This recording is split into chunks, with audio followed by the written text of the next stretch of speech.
가을은 오곡백과 풍성한 열매들이 맺히는 계절입니다. 이 풍성한 열매들을 거두면서 이 열매들을 주신 분이 하나님이시다라고 고백하는 특별한 절기가 추수감사주일이라는 절기입니다. 농사를 지으시는 분들은 아마도 고개가 끄덕끄덕 되실 것입니다. 인간의 힘으로는 한계가 있기 때문입니다. 아무리 농부가 애써서 이 농작물을 키우려고 해도 어떤 해에는 잘 되고 어떤 해에는 잘 안 됩니다. 이것이 환경이 주는 영향이어서 이 환경이 좋아야만 이 좋은 열매를 맺을 수가 있는데, 농부가 아무리 애를 써도 안 되는 어떤 영역이 있는 것입니다. 적절한 햇빛과 바람, 그리고 물이 있을 때 이 농작물들이 잘 자랄 수가 있는데, 인간은 이것을 잘 해낼 수가 없는 것입니다. 그러므로 농부들은 이 모든 것들을 하나님이 주셨습니다 라는 것을 진심으로 고백할 수가 있는 것입니다. 그런데 현대로 이렇게 나오면서 많은 사람들이 이 감사를 잊고 있습니다. 왜냐하면 저와 여러분들이 요즘에는 농사에 종사하는 분들이 많지 않기 때문입니다. 4차 산업혁명 시대를 살아가면서 우리는 무엇인가를 일을 열심히 하고 그 결과를 농작물이나 어떤 열매로 받는 것이 아니라 숫자로 찍히는, 통장에 어떤 숫자가 찍히는 것으로 우리가 열매를 얻기 때문에 이것이 하나님의 은혜가 필요하다는 생각보다는 내가 벌었지, 내가 열심히 했지, 내 지혜, 내 능력이 크지 라고 생각하기가 쉬운 것입니다. 그러나 4차 산업혁명을 살든 농업시대를 살든 똑같습니다. 원리는 똑같습니다. 이 모든 것들이 누구의 은혜라고 고백하는 것입니까? 하나님의 은혜임을 고백하는 것입니다. 사랑하는 성도님들, 하나님께 모든 영광 올려드릴 수 있기를 주님의 이름으로 축원드립니다.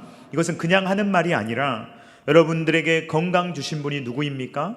여러분들에게 지혜 주신 분이 누구입니까? 여러분들에게 능력 주신 분이 누구입니까? 다 하나님께서 주신 줄로 믿습니다.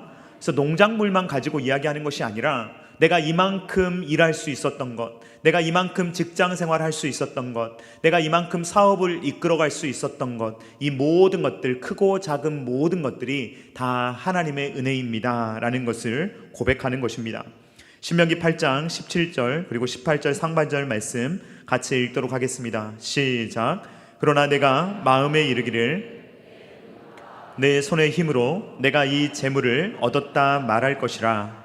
내 하나님 여호와를 기억하라. 그가 내게 재물 얻을 능력을 주셨음이라. 아멘. 여러분, 만약에 하나님께서 지혜 뺏어가시면 어떻게 될까요? 오늘까지는 생각이 아주 냉철하고 굉장히 논리적으로 잘 생각했는데 내일부터 이 사고가 멈춰버리면 어떻게 되겠습니까? 우리가 돈을 벌 수 있겠습니까? 만약에 하나님께서 내일 건강을 거두어 가신다면 우리가 내일부터 할 수 있는 일이 무엇이 있겠습니까? 하나님께서 건강과 지혜와 능력을 주셨기 때문에 우리가 오늘날의 삶을 누리고 살아갈 수 있는 줄로 믿습니다. 그렇기 때문에 이 모든 것들에 대해서 당연하게 여기는 것이 아니라 주님 주셨습니다 라고 고백하는 의미를 특별하게 담은 날이 오늘 추수감사주일이다 라는 것입니다. 우리는 하나님께 매일매일 감사해야 합니다. 작은 일이든 큰 일이든 감사해야 합니다. 근데 여러분, 감사를 보면요, 어떤 감사는 좀 이 기간이 있어요. 어떤 감사는 유통기한이 있습니다. 영원하지가 않아요. 근데 어떤 감사는 기한도 없고 유통기한도 없고 영원한 감사가 있다라는 것입니다. 유통기한이 있는 감사는 어떤 감사입니까? 여러분, 혹시 지금 이 순간 수능을 위해서 기도하고 있는 분 계십니까? 안 계시죠? 수능 끝나버렸잖아요. 끝나고 나면 아무도 수능을 위해서 기도하지 않아요. 내년 수능 시간이 될 때까지 아무도 기도하지 않습니다. 수능을 향한 기도는요, 짧은 기도예요. 유통기한이 있는 기도예요. 여러분이 어디 아프죠? 아픈 걸 놓고 하나님 앞에 기도합니다. 낫고 나면 여러분 또 기도합니까? 그 문제 가지고 기도 안 해요. 그러한 기도의 내용은 유통기한이 있어요. 짧아요. 일시적인 거예요. 그러나 우리가 하나님께 영원토록 기도하고 감사해야 될 제목이 있습니다. 우리 하나님께서 우리를 구원해 주신 것을 우리가 영원토록 즐거워하고 기뻐해야 될 줄로 믿습니다. 이것이 영원한 감사, 하나님이 나를 구원하셨다는 감사, 예수님께서 나를 구원하시기 위해서 이 땅에 인간의 몸을 입고 오셨고, 예수님께서 물과 피를 다 흘리셨고, 예수님께서 영광스럽게 부활하셨고 승천하셔서 나를 향한 구원을 이루어 주시고 그 구원을 나에게 선물로 주셨다. 이것이 우리에게 영원한 감사가 되어야 될 줄로 믿습니다. 데살로니가 후서 2장 13절 말씀 같이 읽도록 하겠습니다. 시작. 주께서 사랑하시는 형제들아, 우리가 항상 너희에 관하여 마땅히 하나님께 감사할 것은 하나님이 처음부터 너희를 택하사 성령의 거룩하게 하심과 진리를 믿음으로 구원을 받게 하심이니. 아멘. 우리를 택하신 것, 성령으로 거룩하게 하신 것, 진리를 믿는 것, 그리고 구원을 받았다는 이 놀라운 사실을 우리로 알게 하신 것을 마땅히 감사해야 된다라고 이야기하고 있는 것입니다. 사랑하는 성도님들, 이 추수감사주일에 작은 것부터 큰 것까지 다 하나님께 감사하실 수 있기를 주님의 이름으로 축원드립니다. 그런데 무엇보다도 우리가 감사해야 될 것은 우리가 받은 구원으로 말미암아 기뻐해야 될 줄로 믿습니다. 왜 이것이 중요하냐? 이것만 있어도 되는 감사, 다른 게 없어도 이것만 있으면, 영원한 감사만 있으면 감사할 수 있는 그런 사람이 되어야 진정한 그리스도인이 될 수 있기 때문입니다. 지난주 요한계시록 17장 말씀을 설교하면서 요한계시록 17장부터 20장의 내용이 뭐라고 말씀드렸습니까? 멸망과 심판에 대한 이야기입니다. 이 내용들이 무엇을 말하고 있느냐? 큰 성 바벨론은 무너져 버릴 것이다. 이 세상은 영원하지 않다. 삼위일체 사탄, 삼위일체 하나님을 흉내내는 사탄의 무리들이 다 멸망받을 것이다. 그리고 이 사탄의 무리를 따르는 짐승의 표를 받은 사람들도 다 멸망할 것이다 라는 것이 이 요한계시록의 메시지예요. 그렇기 때문에 이 세상에 목매어 살면요, 이 세상과 함께 우리도 멸망하는 거예요. 바벨론이 멸망할 때 우리도 멸망해 버리는 것입니다. 그러나 우리는 그래서는 안 된다는 거예요. 영원한 하나님을 의지하고 영원한 하나님을 바라보는 사람은 큰 성 바벨론이 아무리 무너져도 우리는 무너지지 않는다라는 이야기를 우리에게 하고 있는 것입니다. 이 세상이 멸망당하잖아요. 그러면 수많은 사람들이 막 애통해 할 거예요. 우리나라의 대기업들이 망했다라고 한다면요, 수많은 사람들이 애통할 겁니다. 이제 뭐 먹고 살지, 이제 뭘 의지하고 살지, 이거 세상 것이니까요. 그런데 하나님을 의지하는 사람은 이 세상이 어떠하든지 기뻐할 수 있는 줄로 믿습니다. 요한계시록 18장 2절 말씀 같이 읽도록 하겠습니다. 시작. 힘찬 음성으로 외쳐 이르되 무너졌도다 무너졌도다 큰 성 바벨론이여, 귀신의 처소와 각종 더러운 영이 모이는 곳과 각종 더럽고 가증한 새들이 모이는 곳이 되었도다. 성경의 메시지는 무엇입니까? 그것이 바벨론이든 그것이 로마든 그것이 이 세상을 제패하는 어떤 나라든, 오늘날 현존하는 미국이든 중국이든 러시아든 어떤 강대국이든 이 세상의 나라는 영원하지 않고 무너져 버린다는 것입니다. 그래서 이 세상의 나라를 의지하는 사람들은, 이 세상의 나라의 모든 것을 걸고 있는 사람들은 이 세상의 나라가 무너질 때 자기도 같이 무너지는 거예요. 그런데 이 세상의 나라가 무너질 때 즐거워하고 기뻐하는 사람들이 있습니다. 이 사람들은 누구입니까? 성도들입니다. 요한계시록 18장 20절 말씀 같이 읽도록 하겠습니다. 시작. 하늘과 성도들의 선지자들아, 그로 말미암아 즐거워하라. 하나님이 너희를 위하여 그에게 심판을 행하셨음이라 하더라. 아멘. 여러분, 이 말씀은 세상이 멸망당하는 것을 보고 좋아한다는 말이 아닙니다. 헤헤, 안 믿더니 멸망당하네, 이런 식을 말하는 게 아닙니다. 이런 식으로 비꼬는 웃음이 아니라 하나님께서 모든 것을 이루셨다, 하나님의 공의와 하나님의 아름다움이 나타났다, 하나님의 심판이 이루어졌다라는 것을 기뻐하는 것입니다. 무슨 말입니까? 지금은요, 악하고 선이 섞여 있어요. 이게 뒤섞여 있습니다. 그래서 분명히 죄를 지었는데도 이 돈이 많거나 권력이 많은 사람은 다 피해가요. 다 피해가고 어떤 벌도 받지 않습니다. 그런데 조금 잘못한 사람은 힘이 없잖아요. 그러면 조금 잘못한 것 가지고도 막 어려움을 겪어요. 이게 오늘날 우리가 살아가는 부조리한 세상입니다. 그런데 이 모든 것들이 나중에 어떻게 된다고요? 다 모든 것들이 예수님으로 말미암아 다 밝혀질 줄로 믿습니다. 모든 억울함들이 사라질 줄로 믿습니다. 원통함들이 사라질 줄로 믿습니다. 그것 때문에 즐거워한다는 거예요. 아, 하나님 살아 계시군요. 그때 이 모든 것들이 다 불분명했던 것 같은데 주님이 정말로 심판하시는군요. 하나님 살아 계시는군요. 하나님의 공의가 있군요 라는 이야기를 한다라는 것입니다. 최후의 심판 때 모든 진상들이 다 드러나게 될 것입니다. 아무리 악을 꽁꽁 숨겨두어도 그 모든 것들이 언론에 보도되지 않았다고 하더라도, 그 모든 것들을 사람들이 모른다 하더라도 그날에는 하나님께서 모든 것들을 선악간에 심판하실 것입니다. 다 드러나게 될 것입니다. 그때 영광을 받으신다는 거예요. 하나님은 우리를 구원하신다, 그리고 천국이 있다라는 것으로 영광 받으십니다. 그런데 여러분, 이게 조금 이해하기 어려우실 수도 있는데요, 지옥이 있다는 것, 그리고 심판하신 것 때문에도 하나님께서 영광 받으시는 줄로 믿습니다.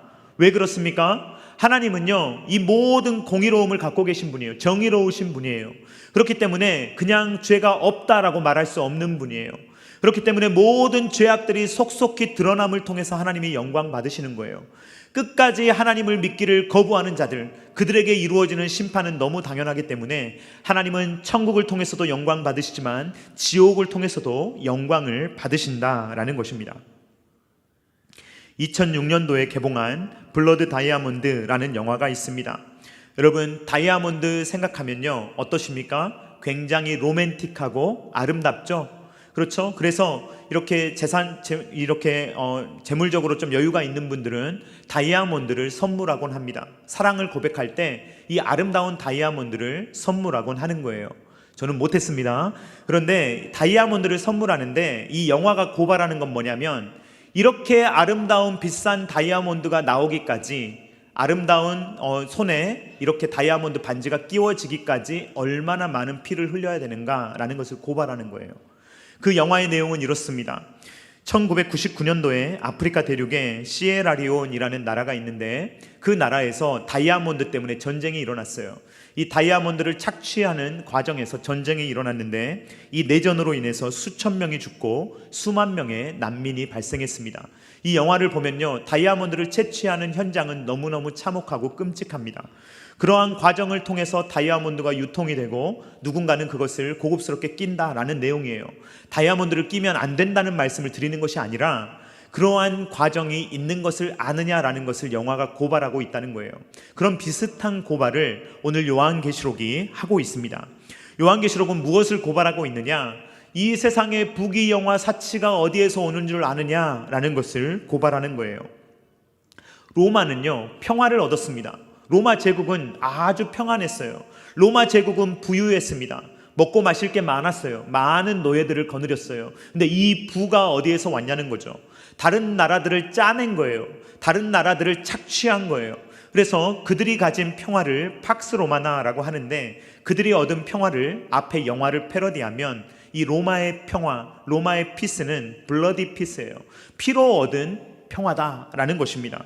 요한계시록 18장 12절부터 13절 말씀을 보면, 여러분, 이 말씀을 우리가 읽을 때 생활 필수품이 있는지 한번 살펴보세요. 한번 같이 읽어보도록 하겠습니다. 꼭 생활에 필요한 게 있는지 한번 읽어보세요. 자, 같이 읽겠습니다. 시작. 그 상품은 금과 은과 보석과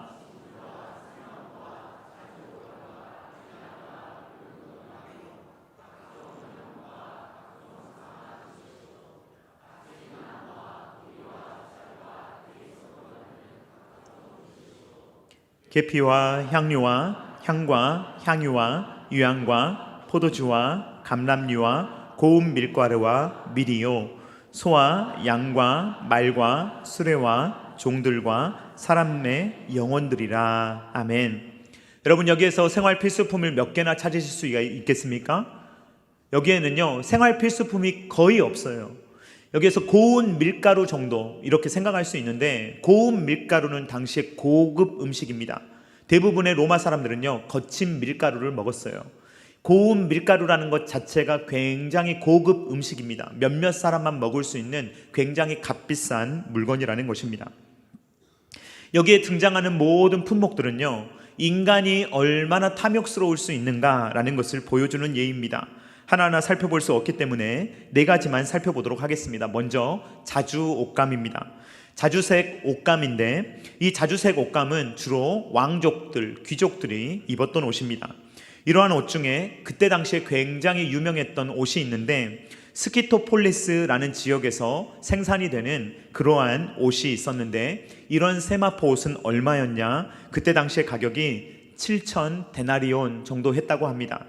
여러분, 한 데나리온은 노동자 한 명이 평균 벌 수 있는 벌이입니다. 만약에 하루 일해서 10만 원을 벌 수 있다고 계산해 보십시오. 그러면 7천 데나리온은 얼마입니까? 계산이 잘 되십니까? 네, 제가 여러분 힘들게 합니까? 7억입니다.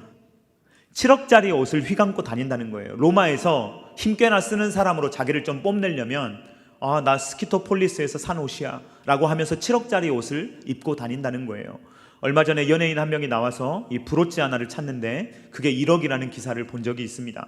막 명품으로 치적해서 몇 억짜리 옷을 걸치고 다닌다라는 것입니다. 두 번째로 볼 수 있는 것은 상하입니다. 로마 시대에 상하로 만든 식탁이 굉장히 유행했었는데 이 유행 때문에 시리아의 어떤 지역은 코끼리가 완전히 멸종되어 버렸다고 합니다. 이때 당시에 이 상하 식탁 하나가 얼마 정도 했었느냐? 오늘날의 돈으로 한다면 30억에서 60억 사이였다고 합니다. 여러분, 60억짜리 식탁에서 밥을 먹으면 밥이 맛있을까요? 이런 식으로 로마 사람들은 우리 집에 상하 식탁 있다? 너희 집에 있냐? 이런 식으로 부를 과시하는 이러한 현상이 나타났다는 것입니다. 세 번째로는 말과 수레입니다. 여러분, 로마 시대에 말과 수레가 왜 많이 필요했을까요? 왜냐하면 마차 경주가 많았기 때문입니다. 검투 경기, 마차 경기, 글래디에이터 이런 영화 있지 않습니까? 최근에 2가 개봉한다고 하던데 이러한 것들이 그때 당시에 사람들의 오락거리예요. 그래서 그러한 검투 경기를 위해서, 마차 경기를 위해서 필요했던 것들이 말과 마차라는 부분입니다. 그리고 네 번째는 무엇입니까? 사람들의 영혼들을 사고 팔았다라고 성경이 기록하고 있습니다. 당시 로마에는요, 세계에서 가장 큰 노예 시장이 있었어요. 그래서 사람들을 쭉 세워놓고 얘는 얼마입니다. 얘는 몇 킬로까지 들 수 있습니다. 얘는 키가 커가지고 좋습니다. 얘는 일을 잘합니다. 성실합니다. 이러면서 노예들을 팔았다는 거예요. 이러한 일들을 이 로마 시대 때 하는데 이 사람의 몸만 팔리는 것이 아니라 영혼마저도 팔려서 그 주인의 소속이 돼야 되는, 주인의 소유물, 물건이 돼야 되는 시대가 바로 로마 제국이라는 시대였다라는 것입니다. 이러한 사치스러움은 어디에서 오는 것입니까? 지나친 잉여에서 오는 거예요. 사람들이 배가 고프면 이런 생각을 하지 않습니다. 배가 고프면요, 먹는 것에 오히려 감사해요. 하나를 배가 고플 때 하나 먹으면요, 얼마나 감사한지 몰라요. 근데 너무 많이 먹으면 아무리 먹어도 맛있지가 않습니다. 오늘날의 사회는 어떻습니까, 여러분? 사실 오늘날의 사회는 굉장히 잉여 사회입니다. 모든 것들이 넘쳐나고 있습니다. 지금 못 입고 못 먹는 사람은 별로 없습니다. 오늘날의 세상은 매우 극단적인 소비 사회인데 이 소비 사회는 소비가 더 돼야만 이 사회가 유지되는 세상입니다. 만약에 저와 여러분들이, 이 대한민국 국민들이 하루 딱 마음 먹고 한 1년 동안 소비를 안 한다라고 생각해 보십시오. 그러면 나라가 망해버릴 것입니다. 아무도 소비 활동을 하지 않고 아무도 사지 않는다면, 지금 있는 물건으로 버틴다면, 그렇다면 사람들은 생산을 못하게 될 것입니다. 그러면 공장들은 문을 닫아야 될 것입니다. 일자리를 잃을 것입니다. 기업이 무너질 것입니다. 그러면서 사회가 무너지는 거예요.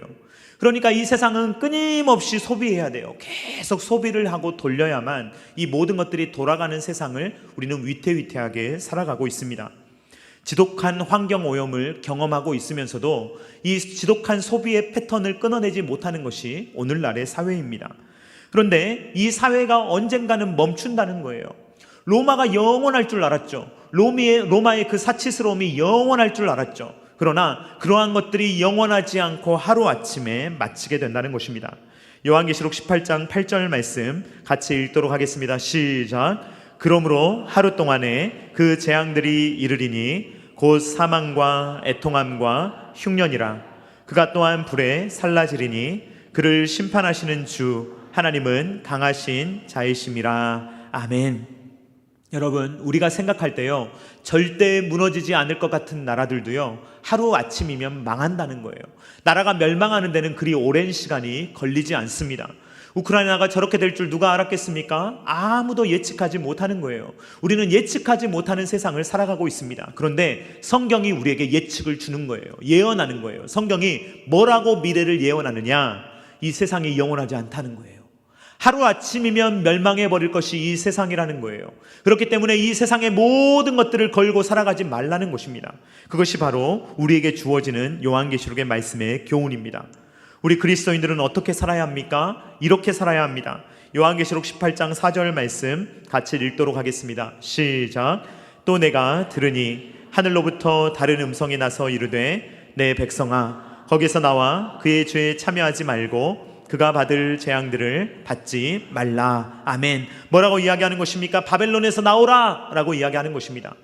여러분, 이 말씀을 잘 이해하시기 바랍니다. 이 말씀은 대한민국에서 나와서 어디 피지로 가야 된다 이런 이야기 아닙니다. 여러분, 그렇게 이해하시면 절대로 안 됩니다. 바벨론이 의미하는 것은 세상이에요. 우리가 세상을 지금 당장 벗어날 수 있습니까? 없습니까? 지금 나오라는 말은 물리적으로 나오라는 말이 아니에요. 미국에서 나오라든지 북한에서 나오라든지 이런 말이 아니에요. 그런 말이 아니라 바벨론의 영향에서 나오라는 거예요. 바벨론의 영향 하에서 살지 말라는 말입니다. 비록 우리가 이 세상에서 살고 있지만 이 세상의 영향력에 잠식되어 살아가지 말라는 것입니다. 사랑하는 성도님들, 오늘은 추수감사 주일입니다. 여러분들은 하나님께 어떤 것들에 대해서 감사하고 계십니까? 모든 것들에 하나님께 감사할 수 있기를 주님의 이름으로 축원드립니다. 작은 것이든 큰 것이든 다 하나님께 감사하세요. 그런데 여러분, 이 세상에서 우리가 구하고 감사하는 것들은요, 사실 유통기한이 있는 것들이에요. 이러한 감사는요, 언젠가 사그러질 거예요. 언젠가 없어질 거예요. 만약에 자녀 결혼을 위해서 기도했다면 자녀가 결혼하면 그 기도가 멈춰요. 취업을 위해서 기도했다면 취업하면 멈춰요. 그런 기도는 오래가는 기도가 아닙니다. 이러한 기도도 해야겠지만, 이런 감사도 해야겠지만, 우리가 정말로 감사해야 될 것은 영원한 감사, 없어지지 않을 감사, 구원에 대한 감사가 되어야 될 줄로 믿습니다. 그렇게 살아갈 때 이 큰 성 바벨론을 의지하지 않고 살아가는 거예요. 이 큰 성 바벨론을 의지하는 사람들은 이것밖에 몰라요. 그래서 좀 돈을 많이 벌면 하나님께 감사하고 돈이 좀 없어지면 원망해요. 좀 직장 좋은데 구하면 감사하고 직장 좀 어려운데 가면 막 원망해요. 이것은요, 큰 성 바벨론만 의지하기 때문이에요. 하나님을 보지 못하고 이것만 보는 거예요. 그래서 이것만 감사하고 이것만 하나님께 영광을 올려드리며 사는 거예요. 그런데 성경은 뭐라고 말하느냐? 이것도 하나님의 은혜이지만 이것만으로도 하나님께 감사하는 게 아니라, 이게 없어도 하나님께 감사할 수 있는 이유는 없어져 버릴 것들이 아니라 영원한 감사를 하나님께서 저와 여러분들에게 주신다라는 것입니다.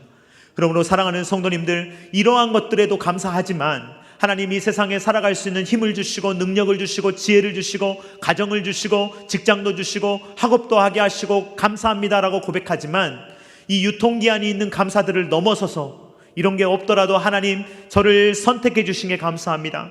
저를 주님께서 구원해 주신 것을 감사합니다. 하나님의 자녀 삼으신 것을 감사합니다. 영적인 눈을 열어주셔서 감사합니다. 하나님을 믿으며 살아갈 수 있도록 해주셔서 감사합니다. 이러한 영원한 감사를 하나님께 올려드릴 수 있기를 주님의 이름으로 축원드립니다. 바벨론만 의지하는 사람들은요, 바벨론이 멸망하면 애통할 것밖에 없어요. 눈물밖에 안 나요. 로마에다가 납품하던 사람들 다 어떻게 됐겠습니까? 그 금, 은, 그 다음에 상하 그 식탁, 그 다음에 모든 비싼 자주색 옷, 이런 것들을 납품하는 사람들이 어떻게 됐겠습니까? 요한계시록 읽어보면요, 울어요. 막 울어요. 아, 난 이제 누구한테 팔아먹지? 이제 경기가 이렇게 망해버렸으니 나는 어떻게 살지? 경제가 이렇게 안 좋으니 나는 어떻게 내 가족 부양하지? 울기밖에 안 해요. 그런데 그 눈물을 흘리는 큰 성 바벨론이 무너진 가운데, 눈물을 흘리는 가운데 오늘 말씀을 보니까 딱 한 구절 나오는데 성도들이 즐거워하더라는 거예요. 성도들은 기뻐하고 즐거워하면서 하나님께서 이루신 모든 것들에 대해서 영광을 올리더라 라는 말씀이 오늘 요한계시록 18장의 말씀입니다. 사랑하는 성도님들, 이것을 믿으시기를 주님의 이름으로 축원드립니다. 여러분들의 소망을 이 땅에 두지 마시고 영원한 하나님의 나라에 둘 수 있기를 주님의 이름으로 축원드립니다. 이게요, 진짜여야 돼요. 이게 오늘 그냥 우리의 마음 가운데 한번 그냥 좋은 말씀이네 하고 끝나버리면 우리의 인생은 조금도 변화되지 않습니다. 정말로 믿어야 돼요. 정말로 믿어지잖아요. 그러면요, 우리의 생각이 바뀌어요. 세계관이 완전히 바뀌어버려요. 그리고 내가 중요하게 여기는 게 달라져요. 나의 시간을 쓰는 곳이 달라집니다. 나의 물질을 쓰는 곳이 달라져요. 나의 인생의 에너지를 쓰는 곳이 달라집니다. 하나님의 나라가 영원하다고 실제라고 믿는 사람은요, 정말로 그렇게 살아갈 수밖에 없는 것입니다. 근데 그렇게 하지 않으면요, 계속 우리의 눈에는 금이 보이고 은이 보이고 진주부, 세마포, 자주옥감, 비단, 식탁, 그릇, 구리, 철, 대리석, 그 다음에 각종 향료, 그 다음에 고운 밀가루, 남들보다 내가 더 많이 가지고 있나 못 가지고 있나 이런 거 비교하다가 우리의 인생을 보내버리는 거예요. 그렇게 하지 마시고, 사랑하는 성도님들, 저는요 여러분들이 다 풍족을 누리시기를 원합니다. 여러분들이 풍성하게 사셨으면 좋겠어요. 그런데 만약에 그 풍성함 때문에 하나님을 놓쳐버린다면 그것은 복이 아니에요. 그러니까 여러분들 하나님을 보시기를 주님의 이름으로 축원드립니다. 하나님만을 보실 때 그것은 누가 뺏어갈 수 없는 거예요. 아무도 빼앗을 수 없는 감사요, 아무도 가져갈 수 없는 영광인 것입니다. 그 영광스러운 하나님을 보며 저 천국을 바라보며 절대로 빼앗길 수 없는 이 감사를 늘 고백하며 살아갈 수 있는 저와 사랑하는 성도님들 다 되실 수 있기를 주님의 이름으로 축원드립니다. 같이 찬양하도록 하겠습니다. 날 구원하신 주 감사. 우리 같이 찬양합니다.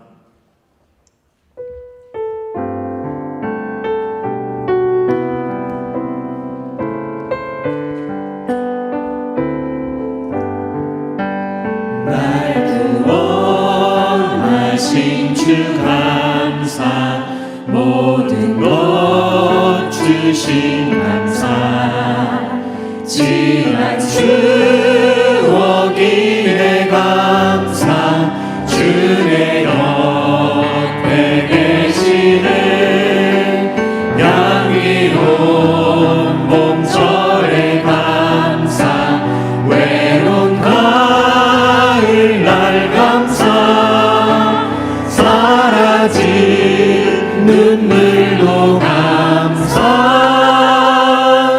나의 영혼 평안을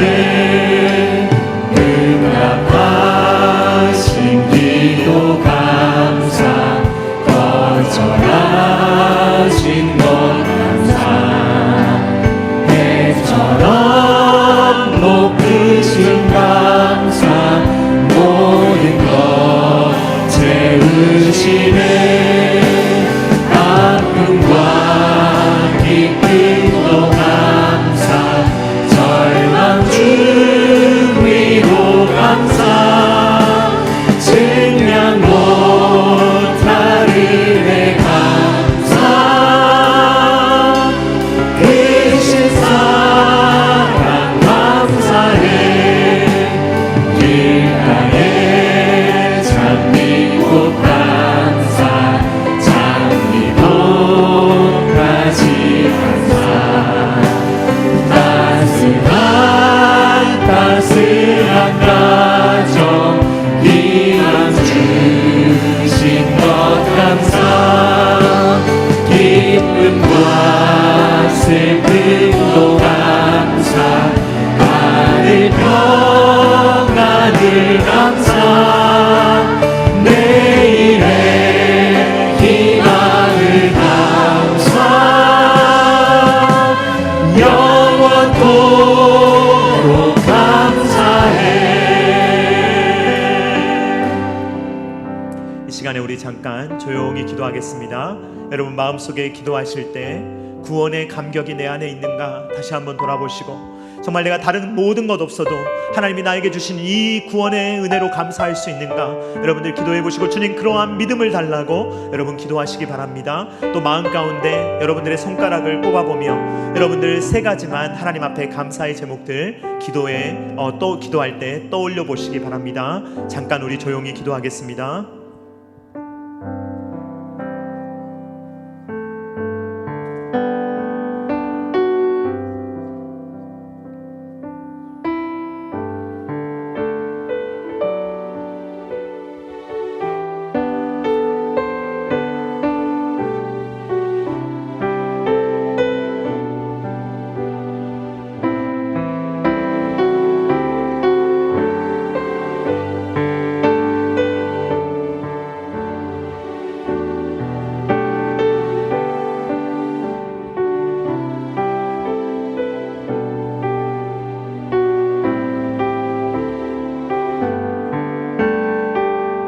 사랑하는 하나님 아버지, 감사를 드립니다.